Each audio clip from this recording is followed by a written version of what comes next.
Why is everyone bigger, leaner, and stronger than you? It's a question you might ask yourself.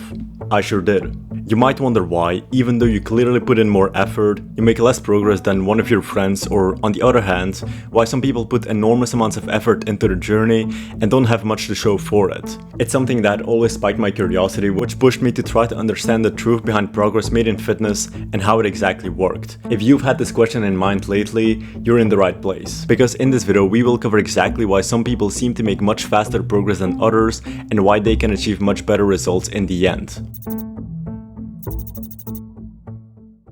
There is a 3-step formula to getting to the top echelon of physical achievement. That formula consists of genetics, work ethic, and external assistance. If we had to put a degree of importance on each of them, genetics would come first, work ethic right after, and finally external assistance. These are the only 3 factors that make up someone's physique or strength, which we will discuss and cover individually.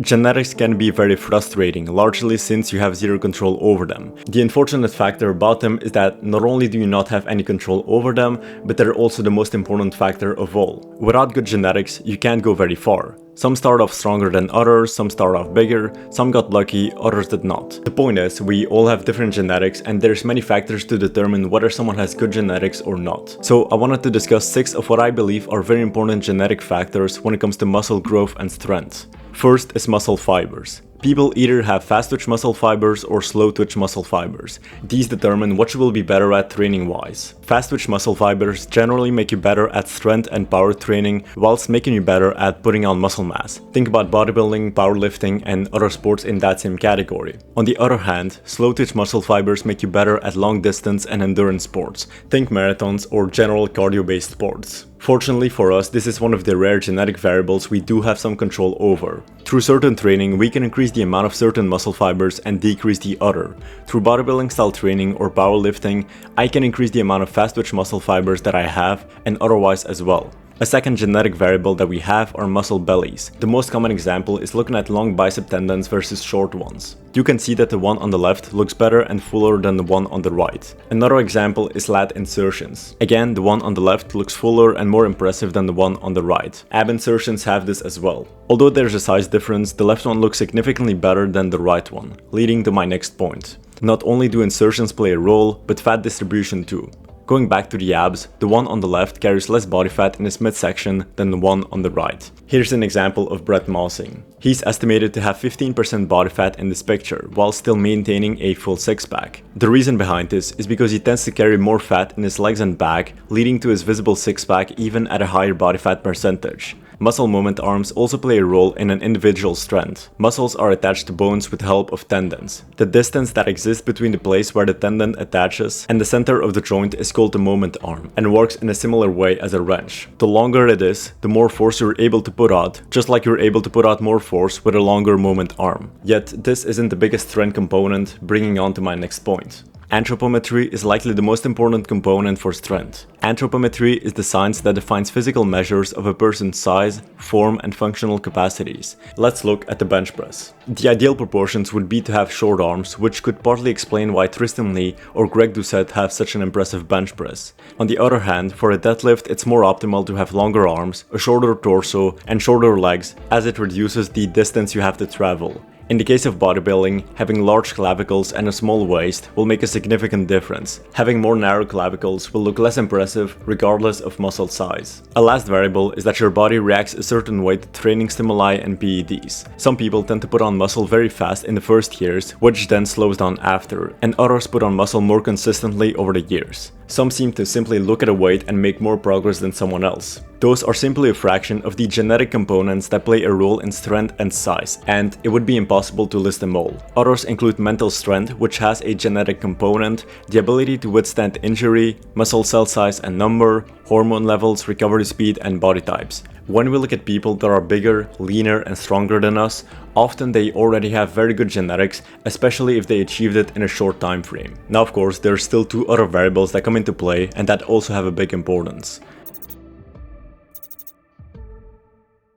The second variable to someone's physique or strength is work ethic. Contrary to genetics, work ethic is something you have complete control over. If genetics was something you could blame on luck, you can only blame the amount of effort and work you put in on yourself. Work ethic is made of a couple of variables. We have how hard you train, how well you diet, how well you recover, and how clean your lifestyle stays. How hard you train can be made of: do you go to failure on sets, do you do enough volume, and do you train often enough? These are all factors which will determine whether you put enough effort into training.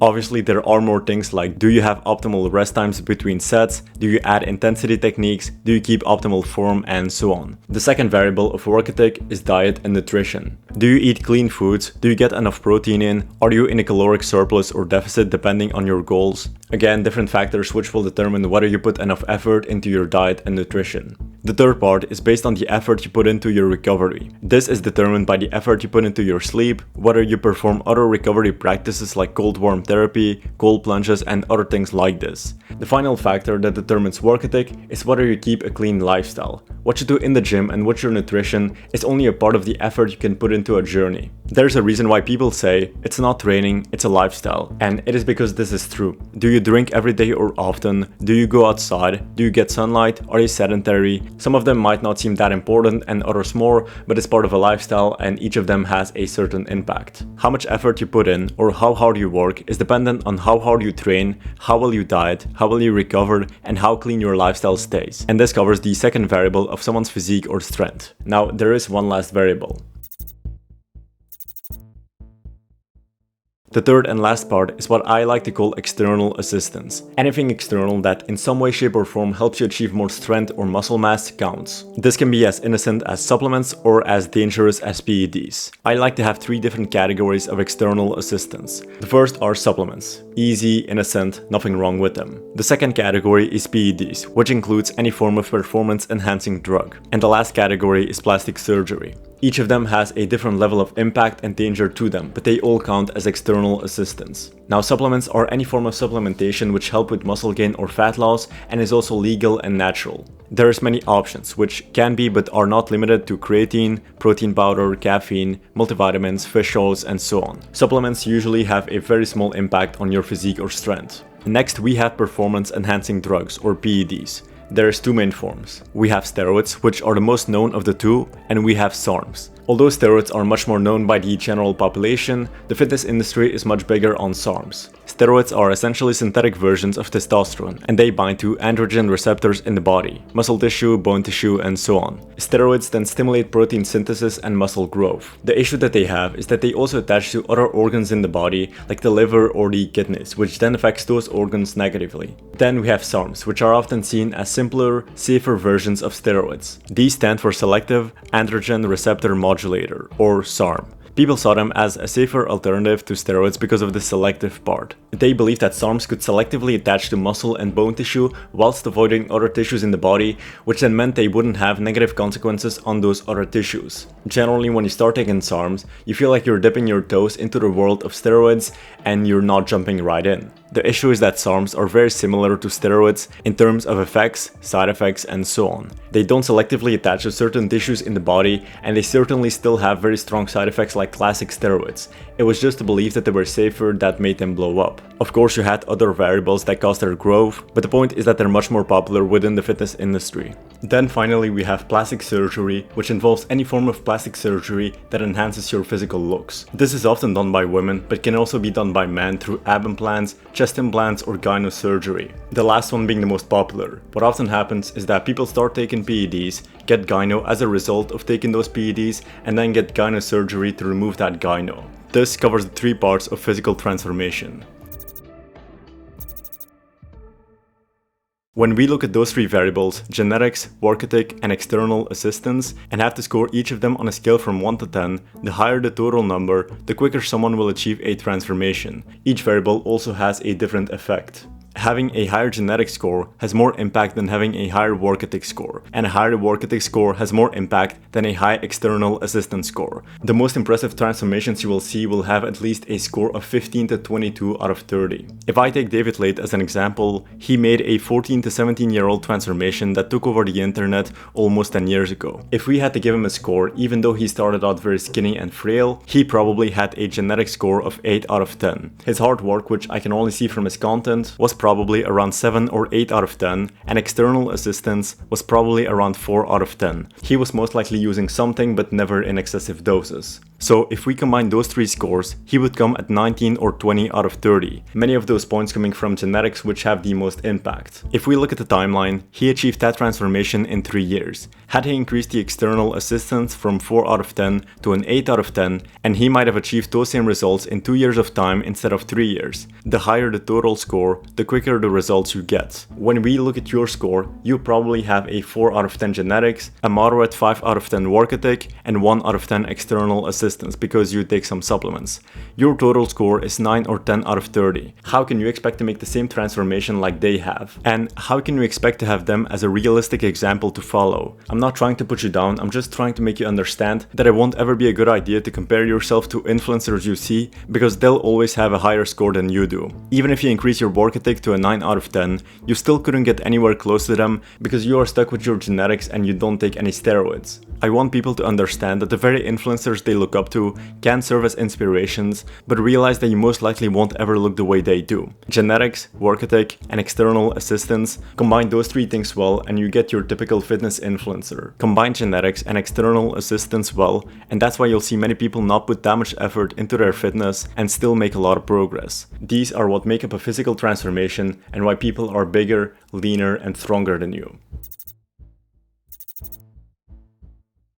Now, even after everything I told you, there's still hope for many of you. First of all, you need to understand that genetics may be a factor you don't have any control over, but most people find themselves in a decently good position. Just because you don't look very good right now doesn't mean you have bad genetics. Maybe you just haven't let enough time pass or optimize your training and diet. Most people have good enough genetics, with which they can achieve great results with years of consistent and optimized training. Only a very small percentage have either terrible genetics or excellent genetics, but all that gets shown are the excellent genetics, and it's very easy to start comparing your genetics to that very small percentage of people. Looking at the distribution curve, most people find themselves here, in the average category, yet what you're shown are the people who always belong to this category, the elite. But regardless of how bad you consider your genetics to be, it's always possible to improve yourself and make your genetics appear better than they actually are. And this is the second thing, work ethic. By optimizing the work you put in with diet, training, and overall lifestyle over the decades, it's very much possible to move up 2 categories and make yourself and your genetics appear much better than they actually are. When you combine the fact that most people actually have decent genetics,